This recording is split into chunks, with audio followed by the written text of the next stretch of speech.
أعوذ بالله السميع العليم من الشيطان اللعين الرجيم. بسم الله الرحمن الرحيم. الحمد لله رب العالمين، والصلاة والسلام على أشرف الخلائق أجمعين، سيدنا وسيد الأولين والآخرين، حبيبنا وحبيب إله العالمين، إمام المرسلين وخاتم النبيين، شفيع المذنبين ورحمة للعالمين، أبي القاسم المصطفى محمد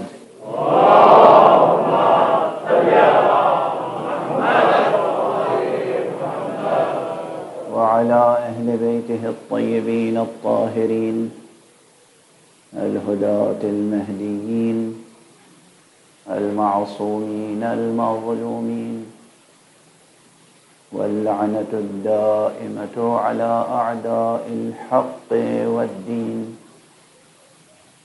أما بعد، فقد قال الله تعالى عز اسمه في محكم كتابه ومتقن خطابه: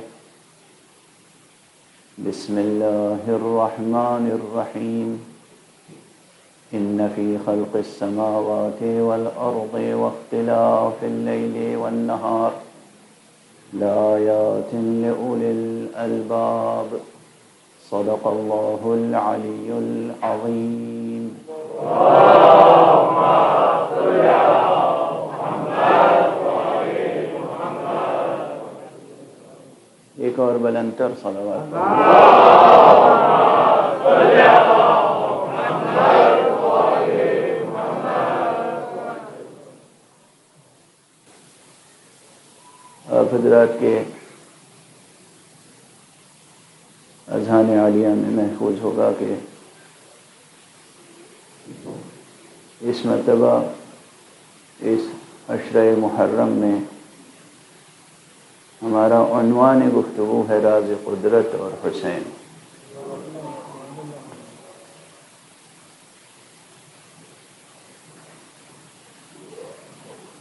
کل کی مجلس میں غالباً میں نے یہ معروضہ بھی عرض کیا، آپ کے سامنے پیش کیا کہ میری کوشش یہ ہوتی ہے کہ جہاں گفتگو پہنچ چکی ہے اگلی گفتگو اس سے اگلے مرحلے سے شروع ہو. درمیان میں اور باتیں استطراداً آ جاتی ہیں، بہت سی باتیں درمیان میں آ جاتی ہیں، چاہے وہ کوئی وقتی مناسبت ہو یا کسی لفظی یا معنوی رعایت کی بنا پر ہو. درمیان میں جب کوئی اور خیال یا کوئی ضمنی عنوان آ جاتا ہے تو ظاہر ہے اسے بھی ایڈریس کرنا پڑتا ہے. لیکن بنیادی کوشش یہی ہوتی ہے کہ جہاں تک گفتگو پہنچ چکی ہے، جہاں تک فکر پہنچ چکی ہے، اس سے آگے گفتگو بڑھے. دوسری کوشش جو اس سے بھی اہم تر ہے، خدا کا شکر ہے کہ جب سے مجھے منبر حسینی پر گفتگو کرنے کی سعادت حاصل ہوئی ہے، تب سے اب تک سب سے بنیادی نقطہ میرے سامنے یہ رہتا ہے کہ جو کچھ بھی گفتگو ہو، محوری حیثیت عنوان توحید کو حاصل رہے.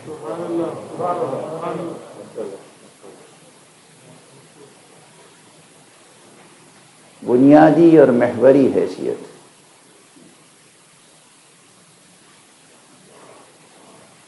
موضوع توحید کو حاصل ہے. اس عنوان میں بھی یہی راز پوشیدہ ہے. راز قدرت یہ پہلا فقرہ خدا سے جوڑتا ہے، اور حسین یہ دوسرا فقرہ توحید کی اس حقیقت سے جوڑتا ہے جس کا نام ولایت ہے۔ دیکھیے میرے لفظوں پہ غور کیجیے گا، میں نے عرض کیا کہ توحید کی اس حقیقت سے جوڑتا ہے جس کا نام ولایت ہے۔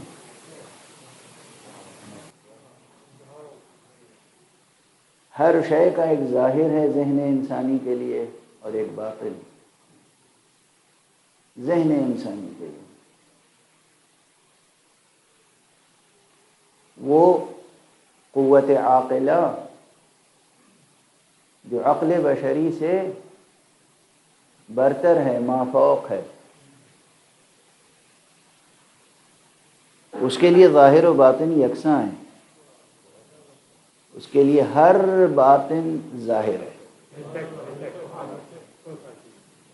لیکن عقل انسانی، عقل بشری زمان و مکان کے دائرے میں محصور عقل، مادے و مادیات کے علائق میں محدود عقل، محبوس عقل،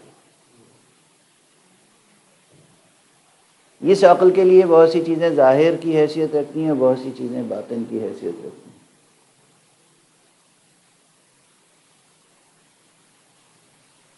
توحید اصل و اساس ہے اور ولایت اس کے نفاذ کا نظام ہے۔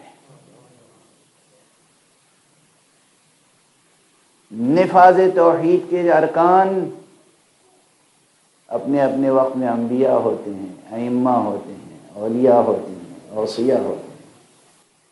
اسی لیے جب آپ زیارت جامعہ پڑھتے ہیں تو ان کو سلام کرتے ہیں، السلام علیکم یا ارکان توحید اللہ۔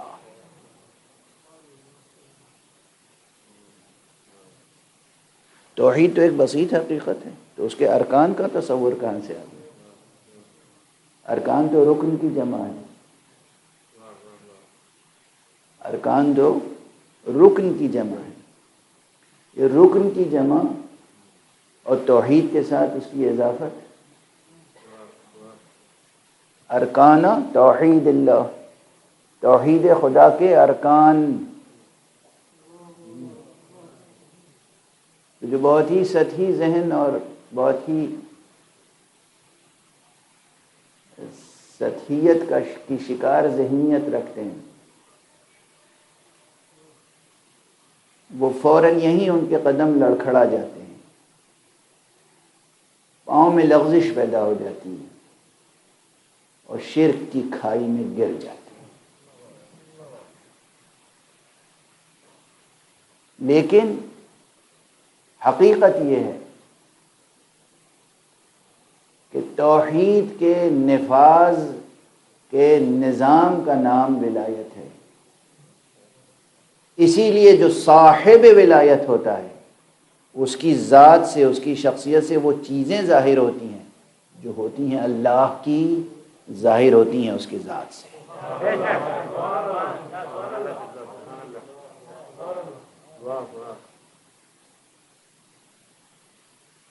اس عالم ہستی میں کوئی حقیقت نہیں ہے بجز ایک حقیقت کے، اور وہ حقیقت صاحب توحید کی ہے۔ لیکن اس حقیقت کا نفاذ، اس کی تجلیاں، اس کے جلوہ پاشیاں، اس کی جلوہ سامانیاں، اس کی جلوہ ریزیاں، اس نور حق کی شعاع ریزیاں، اس کے نتیجے میں یہ عالم کثرت ہے،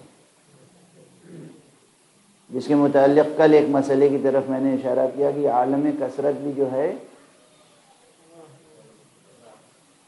وہ زمان و مکان کے حصار میں جب تک رہے گا، عالم کثرت کل کا کل زمان و مکان کے حصار میں نہیں ہے، زمان و مکان کے حصار کے باہر بھی ایک عالم ہے، عالم کثرت۔ لیکن اس زمان و مکان کے حصار میں جب تک جو کچھ ہے اس میں سب سے بڑی نسبت تضاد کی ہے، اور یہاں تضاد صرف نور و ظلمت میں نہیں ہے، یہاں تضاد صرف حق و باطل میں نہیں ہے، یہاں تو خود مظاہر خیر میں، مظاہر حسن میں، مظاہر حق میں بھی تضاد نظر آتا ہے، جس کی میں نے ایک چھوٹی سی مثال کر عرض کی۔ اس کے معنی کیا ہیں؟ اس کے معنی یہ ہیں کہ یہ کائنات، یہ عالم ہستی بطور خاص جو زمان و مکان کے دائرے میں ہے، یہاں اسرار توحید بھی، اسرار وجود بھی، اسرار معرفت بھی، حجاب اندر حجاب اندر حجاب اندر حجاب، بہت حجابات ہیں یہاں پر، بہت حجابات ہیں۔ ہر چند کے کبھی کبھی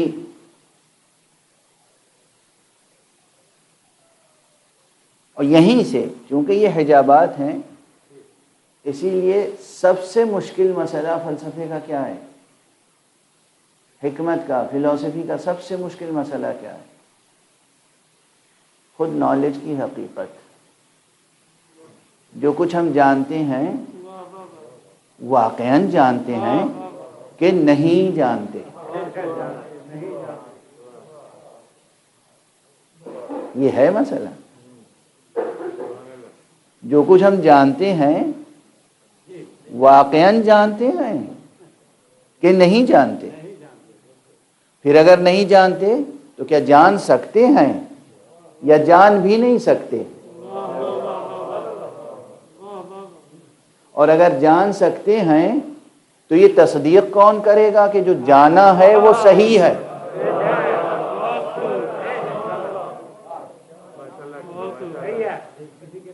اور ہمارے یہاں یہ بہت بڑا مسئلہ ہے حکمت کا اور فلسفے کا۔ یہ ہے اور رہے گا قیامت تک، تب تک رہے گا جب تک کہ روئے جانا بے حجاب نہ ہو جائے، جب تک تمام حجابات برطرف نہ ہو جائیں۔ وہ بہت کم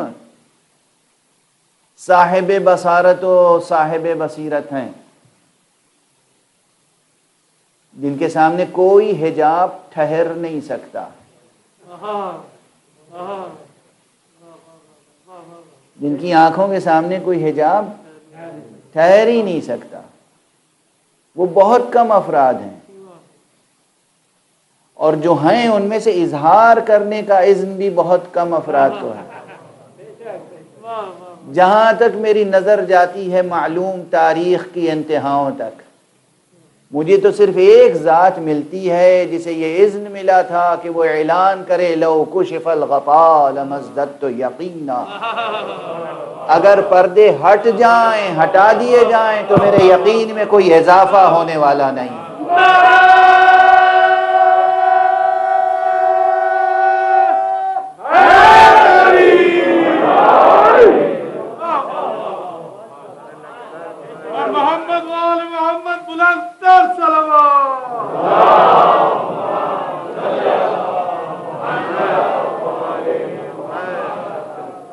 خدا کی قسم ہماری جانیں قربان ہو جائیں اس میں گرامی ہے باب شہر علم پر۔ پروردگار ہمیں توفیق عطا فرمائے کہ ہم اپنے پورے وجود کے ساتھ اس ذات گرامی کے نام نامی پہ نثار ہو سکیں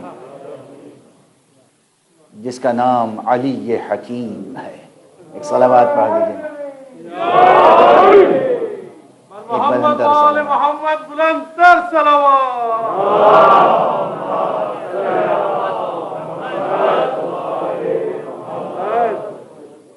وہ باب شہر علم ہمارے اور آپ کے لیے کیا ہے؟ کلید باب شہر علم کیا ہے؟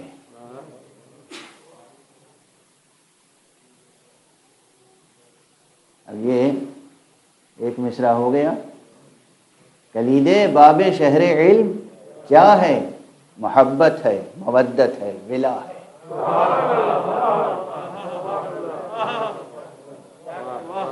کلید باب شہر علم کیا ہے؟ محبت ہے، مودت ہے، ولا ہے۔ اور اسی لیے ہمیں راستہ دکھایا گیا، شہر علم کی زبان پر یہ حکم صادر کیا گیا، قل لا اسألکم علیہ اجرا الا المودۃ فی القربى۔ ایک صلوات پڑھ لیجیے۔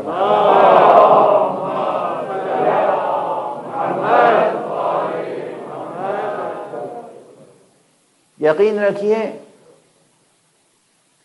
ابھی تک کی گفتگو سے اتنا تو سمجھ میں آ گیا نا کہ فلسفی کے تمام مسائل میں، تمام کوشچنس میں، تمام ایشوز میں یہ مسئلہ نالج کا سب سے پیچیدہ ہے، سب سے مبہم ہے۔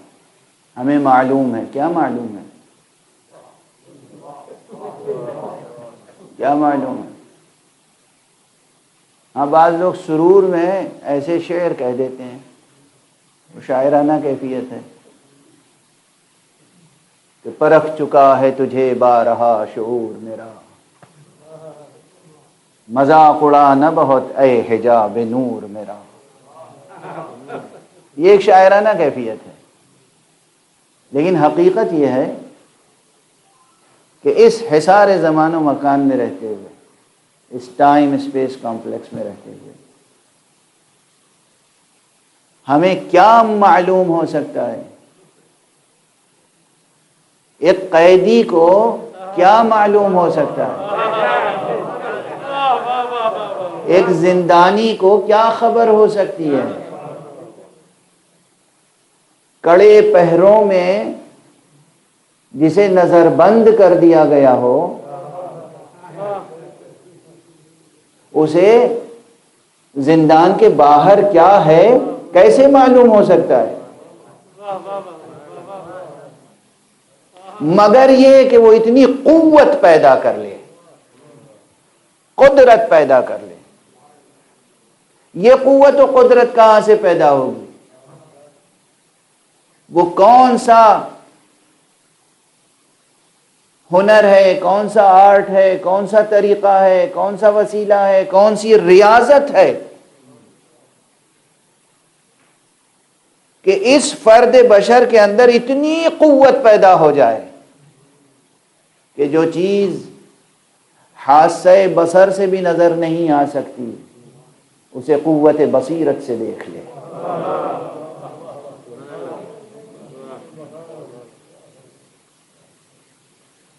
یقین فرمائیے کہ وہ قوت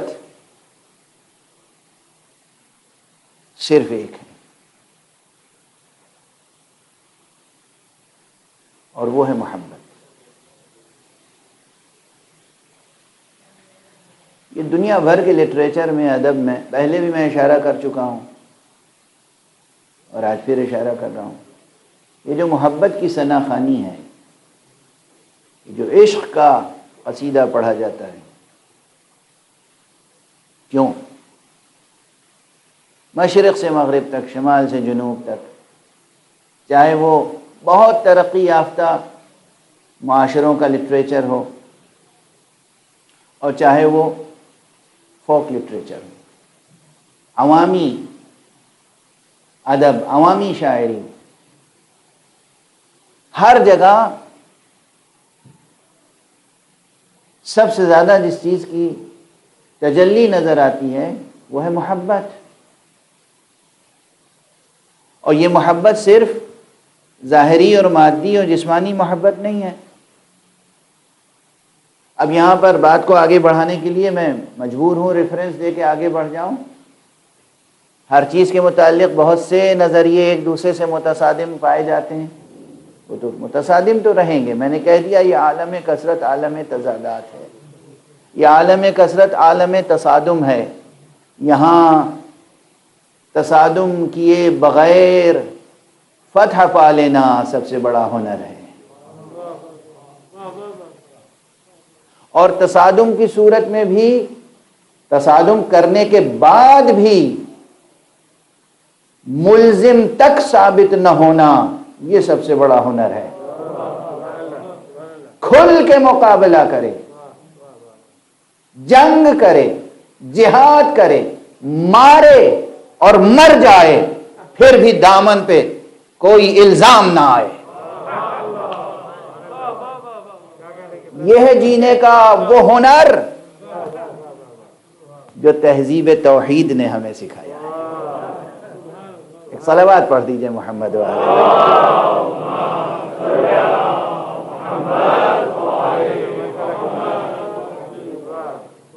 یہ جو قرآن مجید میں قتال، جہاد، یہ کیا ہے؟ جہاد اور قتال کیا ہے؟ اس میں کیا راز پوشیدہ ہے؟ اب دیکھیے آ گئی نا بات درمیان میں، تو بالکل ہٹ کر اب اس عنوان پر 2 جملے عرض کر دوں، اس کے بعد بات آگے بڑھاؤں۔ ایک صلوات پڑھیے محمد۔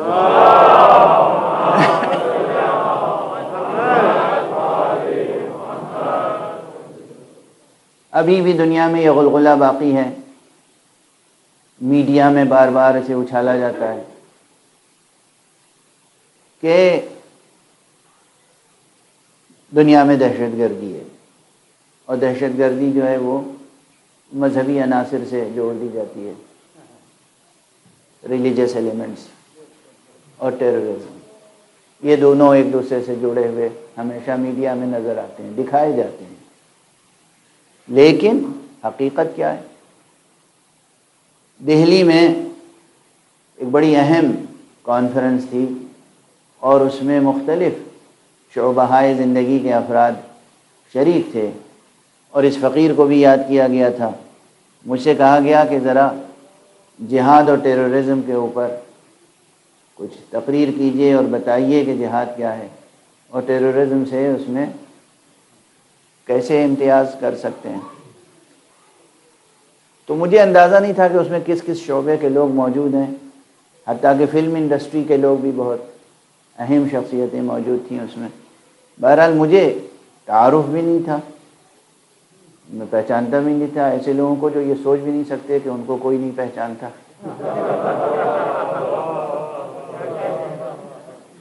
چونکہ بہرحال وہ میری دنیا نہیں ہے،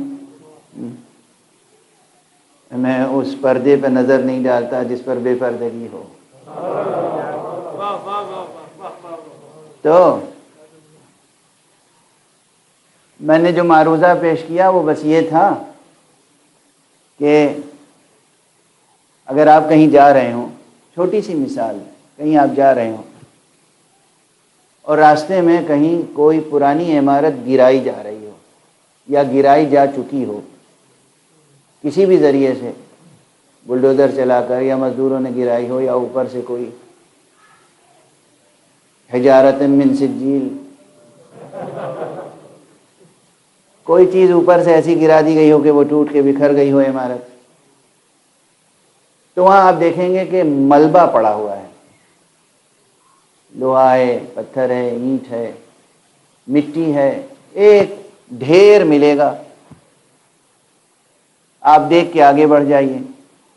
اب آپ دیکھیں کہیں پر کوئی نئی عمارت بن رہی ہے، دیکھیں گے وہاں فاؤنڈیشن کھودی گئی ہے، بنیاد کھودی گئی ہے، پتھر پڑے ہیں، اینٹیں ہیں، لوہا ہے، پتھر ہے۔ وہاں بھی لوہا، پتھر، مٹی تھا، مٹی تھی، یہاں بھی لوہا، پتھر، مٹی، وہی سب ہے، لیکن ایک نظر میں آپ فرق کر لیں گے، وہاں تخریب ہوئی ہے، یہاں تعمیر ہو رہی ہے، ایک نظر میں۔ یہی فرق ہے ٹیررزم اور جہاد میں۔ ٹیررزم انسانی معاشرے کو تباہ کرنے کا نام ہے، جہاد انسانی معاشرے کی تعمیر کا نام ہے۔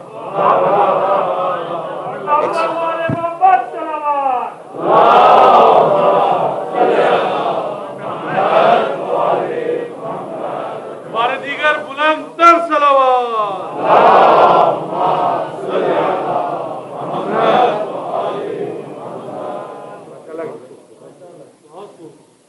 میں پھر یہ جملہ کہوں گا کہ شاید فرشتے آپ کی صلوات سے راضی ہو جائیں، مگر میری طبیعت آسود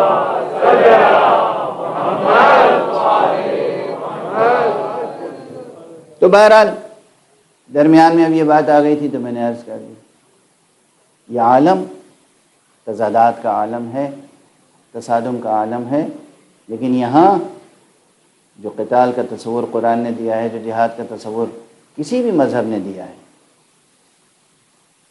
اور پھر مجھے اپنی ہی ایک کانفرنس یاد آ گئی دلی میں، یہی لودھی روڈ پر جو انڈیا اسلامک کلچر سینٹر ہے، اس کے مرحوم سیکریٹری چودھری عارف صاحب، پروردگار انہیں جزائے خیر عطا فرمائے، انہوں نے ایک مرتبہ ایکسٹینشن لیکچر رکھا تھا میرا، اور اس میں بہت سے حضرات تھے مختلف مذاہب مسالک سے، ہندوستان کے بہت سے IAS افسران، IPS افسران، اور بہت سے اس طبقے کے لوگ تھے۔ موضوع وہاں بھی وہی تھا، مسئلہ ٹیررزم کا، اور یہ کہ اسلام کا ٹیررزم سے کیا تعلق ہے، قرآن کا ٹیررزم سے کیا تعلق ہے، اور قرآن مجید میں قتال کی آیتیں کیوں موجود ہیں۔ وہاں اتفاق سے اس لیکچر میں مجھے یاد ہے اچھی طرح سے کہ جو حاضرین تھے ان میں تقریباً برابر کے رہے ہوں گے، یا شاید غیر مسلم حضرات زیادہ تھے، مسلم حضرات کم تھے۔ تو میں نے گفتگو وہاں شروع اس سے کی کہ کیا میں پوچھ سکتا ہوں کہ آپ حضرات میں سے گیتا کتنے حضرات نے پڑھی ہے؟ شریمد بھگوت گیتا ہندو مذہب کی مقدس کتاب ہے، اور ظاہر ہے ان کی مقدسات میں سے ہے، تو میں بھی اس کا بہت احترام کرتا ہوں۔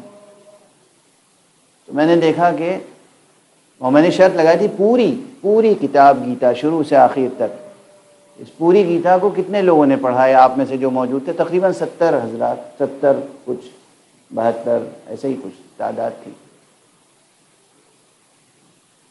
تو اس پورے مجمع میں سے 3 حضرات نے ہاتھ اٹھا کے کہا ہم نے پڑھی ہے، اور میں نے پھر تاکید سے پوچھا کیا پوری پڑھی ہے؟ تو انہوں نے کہا ہاں جناب ہم نے پوری پڑھی۔ اور پھر سب بول پڑے کہ بھئی ہم میں سے 1-2 شلوک تو سبھی نے پڑھے ہیں، لیکن پوری ظاہر سے بات نہیں پڑھنے کا موقع ملا۔ پھر میں نے کہا کہ الحمدللہ میں نے پوری گیتا 3 مرتبہ پڑھی ہے، شروع سے آخر تک، اور یہ تو اس وقت کا میرا جواب تھا۔ اب مجھ سے کوئی پوچھے تو میں نہیں بتا سکتا کتنی بار پڑھ چکا ہوں، کیونکہ خود اردو زبان میں گیتا کے کتنے ٹرانسلیشنز ہو چکے ہیں، درجنوں۔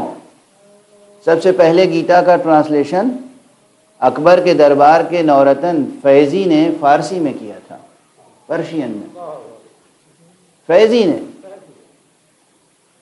ابو الفیض فیضی سب سے پہلے انہوں نے پرشین میں بہت کامیاب یادگار پیس آف لٹریچر ہے وہ، پرشین میں، سنسکرت سے پرشین میں انہوں نے ٹرانسلیٹ کیا، اور اس کے بعد پھر اردو میں ٹرانسلیشنز بھی بہت ہو چکے۔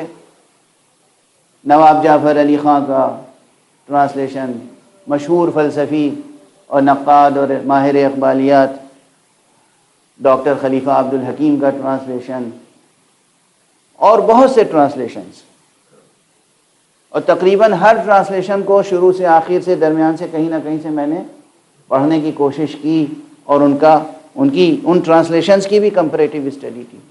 خیر مجھے اس سب معروضے کا سبب یہ ہے کہ آپ کسی سے بھی پوچھئے کہ یہ گیتا نازل کہاں ہوئی،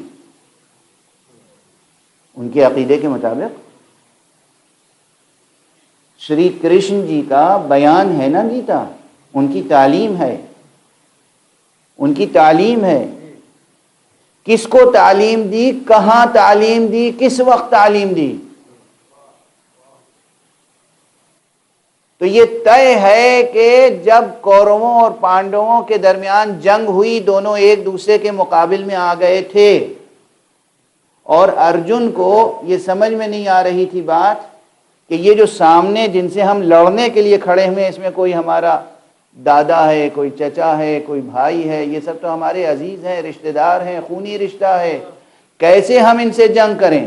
اور جیسے ہی ہمت ہارنے لگے کہ نہیں ہم ان سے جنگ نہیں کریں گے چاہے ہمارا اقتدار رہے یا نہ رہے، وہیں پر ان کے عقیدے کے مطابق خدائی آواز وجود میں آئی، وہیں پر شری کرشن جی نے ایک اپدیش دیا، ایک پیغام دیا، ایک تعلیم دی اور تاکید و اصرار کے ساتھ کہ ہرگز اس خیال میں نہ آنا کہ یہ تمہارے عزیز ہیں، رشتہ دار ہیں، خاندان والے ہیں. تم یہ دیکھو کہ ظالم کون ہے اور مظلوم کون ہے. تم یہ دیکھو حق پر کون ہے اور باطل پر کون ہے. اپنا حق حاصل کرنے کے لیے، ظلم کو مٹانے کے لیے، مظلوم کا ساتھ دینے کے لیے ظالم سے قتال کرنا، ظالم سے جنگ کرنا ضروری ہے. اور اس کے نتیجے میں یعنی میدان جنگ میں پوری گیتا کرشن جی نے ارجن صاحب کو تعلیم کی. اگر میدان جنگ میں، اور وہ بھی قتال اور جنگ کے لیے، یعنی مارو، لڑو، پیچھے نہ ہٹو، اگر اس کتاب کا آغاز وہاں سے ہو رہا ہے تو اور اس پر ٹیرورزم کا الزام نہیں آتا، تو قرآن مجید میں اگر یہ آیتیں موجود ہیں کہ جو لوگ قتال کر رہے ہیں ان سے قتال کرو جب تک کہ ظلم مٹ نہ جائے، تمہاری تلواریں نیاموں میں نہ جانے پائیں.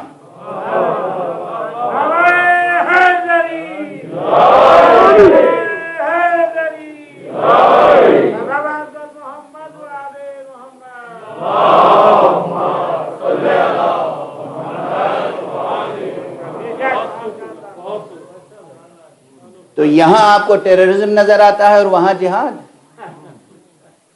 وہی جو شری کرشن جی نے کہا تھا نا کہ تم یہ نہ دیکھو عزیز ہے، قریب ہے، خونی رشتہ دار ہے، یہ دیکھو وہ باطل پر ہے تو جہاد کرو. اسی کا نام ہے جہاد. جتنے آسمانی مذاہب ہیں اللہ سبحانہ و تعالیٰ کی طرف سے، آپ اللہ کہیے، ایشور کہیے، گاڈ کہیے، جس کی جو زبان ہو اپنے زبان میں پکارے، حقیقت تو ایک ہے. نام بدل دینے سے حقیقت نہیں بدل جاتی، بلکہ میں یہ عرض کرتا رہا ہوں اکثر، جو حقیقت جتنی عظیم ہوتی ہے اس کے نام اتنے ہی زیادہ ہوتے ہیں.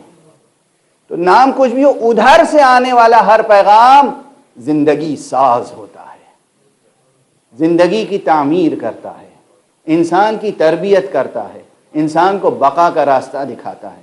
قرآن مجید چونکہ وہاں سے آنے والا آخری پیغام ہے، اس لیے اس میں تمام انبیاء کا خلاصہ ہے، آسمانی تعلیم کا خلاصہ ہے قرآن میں، اور وہ بھی اس طرح کا خلاصہ ہے کہ خلاصے کا خلاصہ ہے تفصیل کی تفصیل.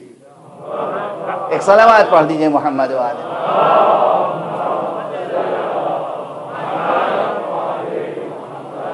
ایک بلند صلوات پڑھ دیجئے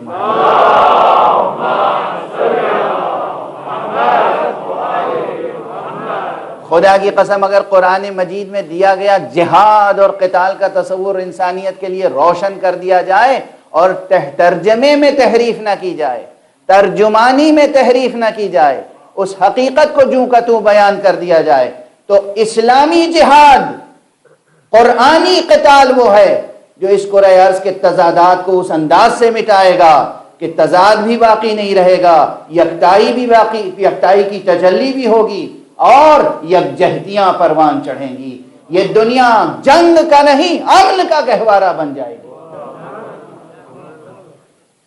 یہ دنیا جنگ کا عرصہ نہیں بنے گی، عرصہ جنگ نہیں رہ جائے گی، پھر امن کا گہوارہ بن جائے گی. یہ قرآنی تعلیمات. بہرحال درمیان میں بات آ گئی چونکہ تضاد اور تصادم کے الفاظ بھی آ رہے تھے درمیان میں، اس لیے پھر یہ درمیان میں بات آ گئی. براہ راست صلب موضوع میں اگرچہ یہ بات نہیں تھی، صلب موضوع تو میں عرض کر رہا ہوں کہ راز قدرت اور حسین اس عنوان کے تحت ہم چاہتے یہ ہیں کہ توحید کے نفاذ کے نظام کو پہچان لیں. توحید کا نفاذ بھی ہونا ہے نا. یہ فقرہ خود بڑا سنگین ہے، مجھے اندازہ ہے، لیکن اور اکثر میرے دوست احباب مجھ پہ ترس کھا کے کہتے ہیں کہ آپ اتنے مشکل موضوعات لے کے ممبر پہ نہ آیا کیجیے،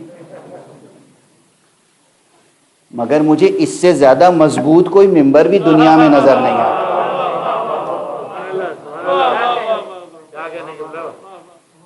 جس ممبر کی نسبت حضرت ختمی مرتبہ صلی اللہ علیہ وآلہ وسلم،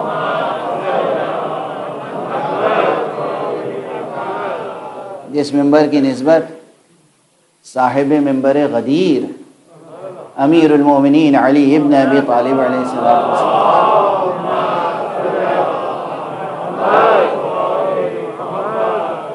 جس ممبر کی نسبت مکتب حسینی سے ہو، مدرسہ حسینی سے ہو، ذکر پاک حسین ابن علی سے ہو، اس ممبر سے زیادہ مضبوط و مستحکم اور بلند کوئی اور پلیٹ فارم ہو نہیں سکتا، جہاں سے سنگین سے سنگین بحثیں گزارش کی جائیں اور ذہن انسانی کی الجھنوں کو دور کیا جائے۔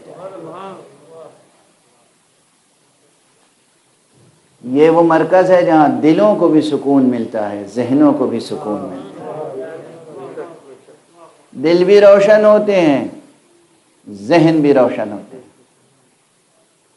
تو یاد رکھیں کہ یہ راز قدرت اور حسین اس عنوان کے تحت جو بات مجھے عرض کرنی ہے وہ خود کئی ابعاد، کئی جہات، کئی ڈائمنشنز رکھتی ہے۔ ایک طرف سے تو یہ جڑی ہوئی ہے تعلیمیات، تعلیمی فلسفے اور فلسفہ علم سے، دونوں میں بھی ذرا فرق ہے، فلسفہ علم الگ ہے اور فلسفہ تعلیم الگ ہے، ایک دوسرے سے جڑے ہوئے ضرور ہیں۔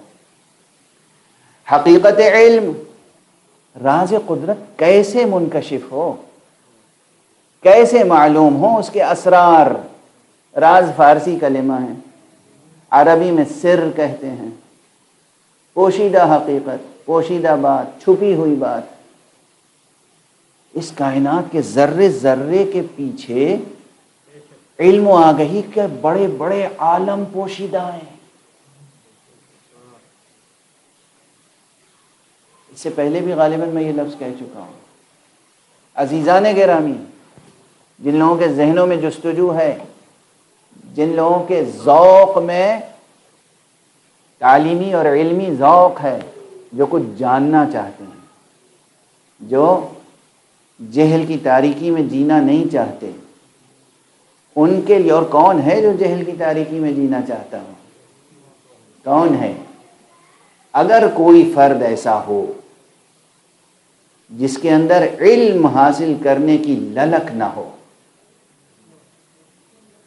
جس کو علم کے جمال کا ادراک اور احساس نہ ہو،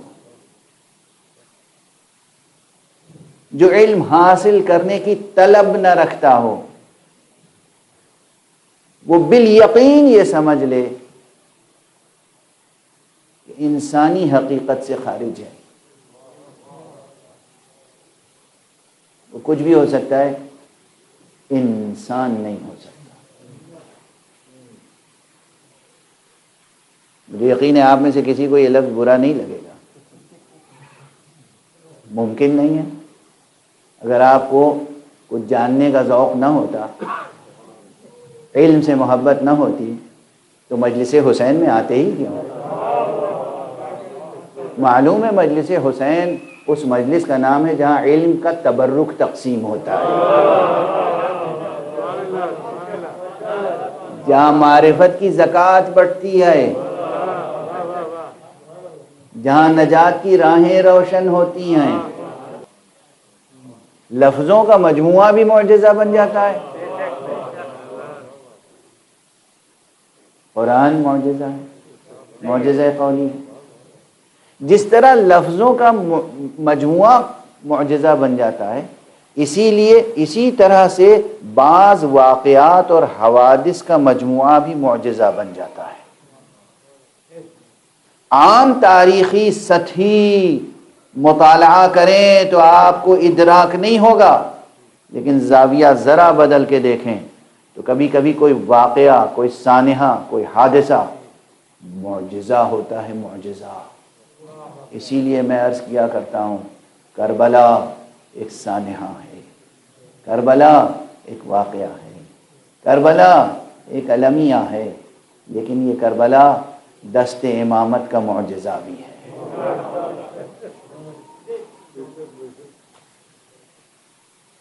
کربلا برپا کر کے اور کربلا کا جہاد کر کے حضرت ابو عبداللہ الحسین علیہ السلام نے بتا دیا کہ وہ اللہ کی طرف سے حامل کسی منصب کے مالک تھے۔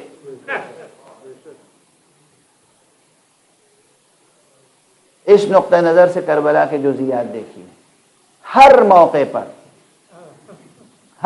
پر عام لوگوں کو عام سی کیفیت نظر آتی ہے، لیکن تفصیلات و جزیات پر نظر ڈالیے تو ہرگز عام سی کیفیت نظر نہیں آتی، چاہے وہ مدینے سے نکلتے ہوئے جناب ام سلمہ کو کربلا کی خاک اٹھا کے دینا ہو، اب یہ عام کیفیت نہیں ہے، یہ معجزہ ہے، یہ سرکار سید الشہداء کا معجزہ ہے۔ میں لفظ معجزہ عرض کر رہا ہوں، بہت سے حضرات اپنے نقطہ نظر سے اسے کرامت کہیں گے، لیکن معجزہ ہے، دست امامت کا معجزہ۔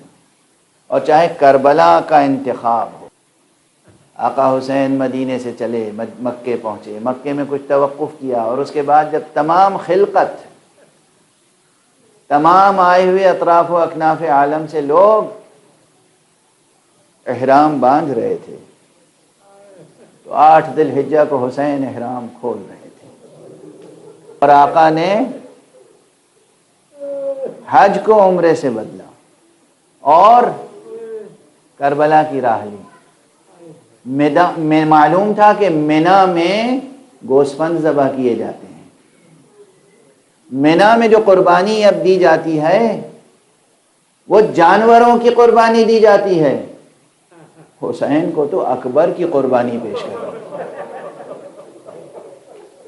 حسین کو تو قاسم کی قربانی پیش کرنی تھی، حسین کو اون و محمد کی قربانی پیش کرنی تھی۔ اس لیے حسین کے لیے منی کی قربان گاہ نہیں تھی، کربلا کی قربان گاہ تھی۔ اجرکم علی اللہ، اجرکم علی اللہ، اجرکم علی اللہ۔ آقا حسین کے لیے منی نہیں، یہ منزل کافی نہ تھی، یہ قربان گاہ کافی نہ تھی، کربلا جانا تھا۔ اب وقت بالکل نہیں رہ گیا، تمام ہو گیا وقت، ورنہ میں اس میں کربلا سے متعلق بحث کرتا کہ کربلا کے معنی کیا ہیں، یہ کس زبان کا کلمہ ہے، اس کے کیا معنی ہیں، یہ لفظ، یہ اسم، یہ نام اس سرزمین کا بہت پرانا ہے، بابلی زبانوں میں سے چلا آ رہا ہے، جناب ابراہیم علیہ السلام کے زمانے سے یہ چلا آ رہا ہے، اور اس کے مختلف معانی مورخین نے لکھے ہیں، اور جید و محقق مورخین نے لکھے ہیں، لیکن ان معانی میں سے ایک معنی جو اس وقت عرض کروں، کربلا کے معنی بھی حرم الہی کے ہیں، تو گویا حسین ایک حرم الہی سے دوسرے حرم الہی تک سفر کر رہے تھے۔ آقا حسین کربلا پہنچے، جیسے وہاں غیر معمولی کیفیت تھی ویسے یہاں غیر معمولی کیفیت ہے۔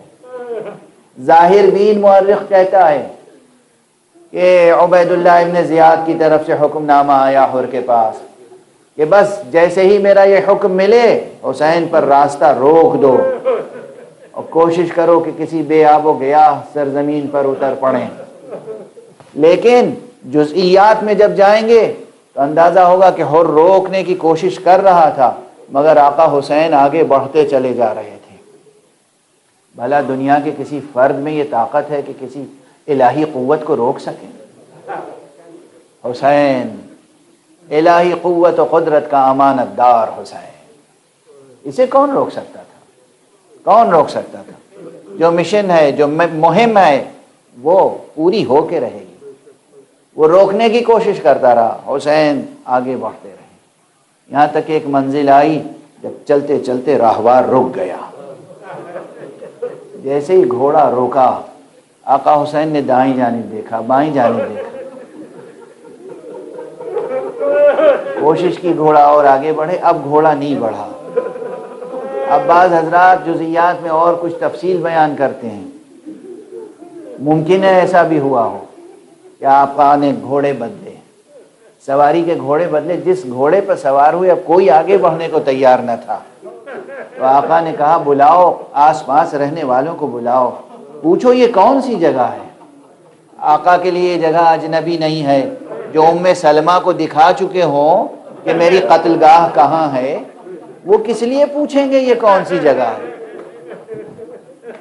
دیکھیے راز قدرت، اسرار علم الہی، انہیں اپنے لیے نہیں پوچھنا تھا، تاریخ کو گواہ کرنا تھا، کچھ بیان دے کر مرقوم فرمانا تھا، مورخین کے قلم کے لیے مواد فراہم کر رہے تھے۔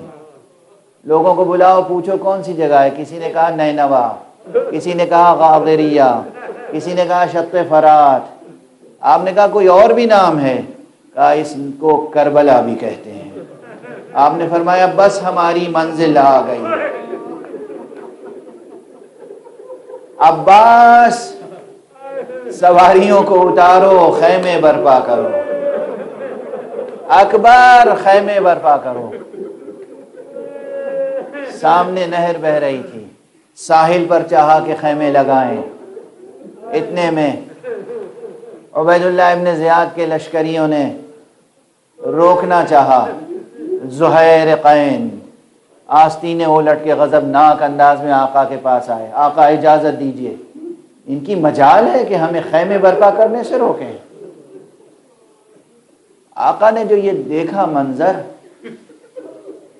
تو پہلے تو زہیر کو سمجھایا، اور پھر کہتے ہیں کہ فوراً آپ کو خیال آیا اگر عباس نے کہیں اس موقع پر زہیر کا ساتھ دیا تو منصوبہ جہاد بدل جائے گا، اس لیے آئے بی بی جناب زینب کے پاس، بہن زینب عباس کو بلا کے ذرا تم سمجھا دو، اجرکم علی اللہ، بہن زینب تم عباس کو سمجھا دو کہ ابھی جنگ کا موقع نہیں ہے، اور آ کر اپنے تمام اصحاب و انصار کے سامنے بلند آواز سے کہا ہم کبھی جنگ میں ابتدا نہیں کریں گے، اجرکم علی اللہ، اجرکم علی اللہ۔ یہ باتیں بہت تیزی سے ہو رہی ہوں گی نا، تو ایسا معلوم ہوتا ہے کہ ابھی خیمے لگے نہیں ہیں، ابھی لگانے کے لیے جگہ تجویز کی جا رہی ہے، ابھی لگانے کا اہتمام ہو رہا ہے، یعنی ابھی بی بی عماری میں ہے اور نیچے گفتگو ہو رہی ہے۔ اور بس اس فقرے پہ گفتگو آج تمام کر رہا ہوں کہ سوچو کون سے اسرار قدرت میں ہفتہ تھے، اور کس طرح کب کب کون سا راز منکشف ہوتا ہے۔ جب بالآخر عباس نے جا کے کہا خزادی شہزادی بی بی زینب تشریف لائیں، عباس نے سہارا دیا ہوگا نا، سہارا دے کے اب جب محمل سے زمین پر قدم رکھا ہے، ایک ہوا چلی، کربلا کا غبار اڑا، مشام مبارک زینب تک پہنچا، ایک آہ کی اور غش کھا کے گر گئی۔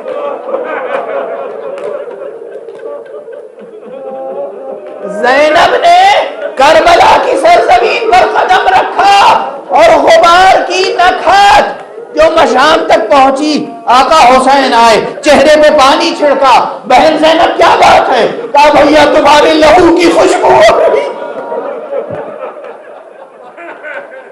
اس زمین سے عجب خوشبو آ رہی ہے۔ کہا بہن یہ کربلا ہے، یہی ہمارے بچے ذبح ہوں گے، یہی میرا سر تن سے جدا کیا جائے گا، یہی تو جہاد ہے جو سر کرنا ہے۔ اللہ کی مرضی یہی ہے، اللہ کی مشیت یہی ہے، یہی راز ہے جو چھپا ہوا ہے اس نکھت۔ انا للہ و انا الیہ راجعون، رضا بقضائہ و تسلیما لامرہ۔ پروردگار ہمیں علوم قرآن اور معارف اہل بیت سے آشنا فرما۔ معبود پروردگار امت مسلمہ کو امت قرآن بنا دے۔ پروردگار ہم میں سے ہر فرد کو ملت قرآن کے افراد میں قرار دے۔ پروردگار معبود اس پوری دنیا میں اپنی رحمانیت کا فیضان عام کر دے، قرآن کی تجلی عام فرما دے، اہل بیت کی سیرت و کردار و تعلیم کی روشنی عام کر دے۔ کرۂ ارض کرۂ زمین کے تمام انسانوں کو پروردگار امن و عدل و علم و ایمان کی روشنی سے بہرور فرما۔ پروردگار جتنی بلائیں ہیں، جتنی وبائیں ہیں، جتنے فتنے ہیں، جتنی سازشیں ہیں، انہیں ختم کر دے۔